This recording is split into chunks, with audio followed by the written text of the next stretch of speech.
एक लक्षात घ्या, कदाचित आपल्याला माहित असेल, मी 200 दिवसानंतर आज मीडियाशी बोलतोय, पब्लिकमध्ये बोलतोय. ज्या वेळेस माझ्यावर इलेक्ट्रॉनिक म्हणजे मीडियाचं ट्रायल चालू होतं, हालाकी त्या घटनेत माझा कुठेही कसाही संबंध नव्हता, ते बोलत होते, पण त्यांच्या कुणाच्याही विरोधात मी बोललो नाही. कारण सत्य काय हे मला माहिती आहे, सत्य बाहेर येईल. कारण आपल्या हातून असं कृत्य कधी घडणार नाही. मी कधीही कुणावर बदनाम करण्यासाठी आरोप केलेले नाहीत. फेम असोसिएशनचं काम माझ्या आयुष्यात कधी माझ्याकडे झालेलं नाही.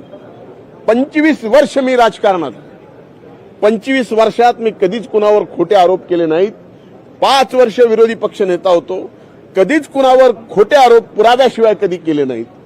आणि कधी खोटे आरोप मी केले म्हणून मीही बदनाम झालो नाही, माझ्यावरही आरोप झाले नाहीत. पण हेच ते जे इथं येऊन बोलले की माझ्यावर राजकीय आरोप करून, हे येणाऱ्या काळात उघडं पडणार आहे. आणि माझी आपल्या सर्वांना हात जोडून विनंती आहे की त्या लैंगिक अत्याचार झालेल्या